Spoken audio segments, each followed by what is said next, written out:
તો અન્ય મહત્વના સમાચાર પર નજર કરીએ તો પીએમ મોદી આજથી 3 દિવસના વિદેશ પ્રવાસે છે, જ્યાં બિમ્સ્ટેક સંમેલન માટે થાઇલેન્ડ જવા માટે રવાના થઈ ચૂક્યા છે અને પીએમ મોદી થાઇલેન્ડના પ્રધાનમંત્રી શિનવાત્રા સાથે મુલાકાત કરશે। થાઇલેન્ડ ઉપરાંત શ્રીલંકા પણ વડાપ્રધાન નરેન્દ્ર મોદી જવાના છે।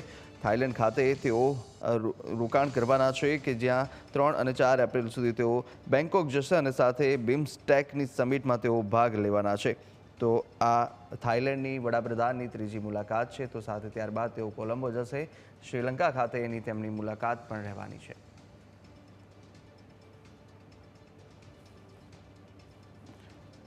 તો 4 એપ્રિલ કે જેઓ આયોજિત થવાની છે બિમ્સ્ટેક સમિટ અને તેની અંદર પણ તેઓ ભાગ લેવાના છે। મહત્વનું છે કે બિમ્સ્ટેક કે જેનું આગેવાની અત્યારે થાઇલેન્ડ કરી રહ્યું છે અને તેમની જ્યાં ત્રીજી મુલાકાત વડાપ્રધાન નરેન્દ્ર મોદીની છે થાઇલેન્ડની, કે જ્યાં તેઓ ત્રીજી વાર જઈ રહ્યા છે થાઇલેન્ડ અને સાથે પીએમ મોદી ત્યારબાદ કોલંબો જવા માટે રવાના થવાના છે। શ્રીલંકાના રાષ્ટ્રપતિ દ્વારા આમંત્રણ આપવામાં આવ્યું હતું, ત્યારે 4 થી 6 એપ્રિલ દરમિયાન તેઓ શ્રીલંકાની સરકારી મુલાકાતે પહોંચી રહ્યા છે। તો 3 દિવસનો એમનો પ્રવાસ કે જે આજથી શરૂ થઈ ચૂક્યો છે અને વડાપ્રધાન નરેન્દ્ર મોદી થાઇલેન્ડ જવા રવાના થઈ ચૂક્યા છે।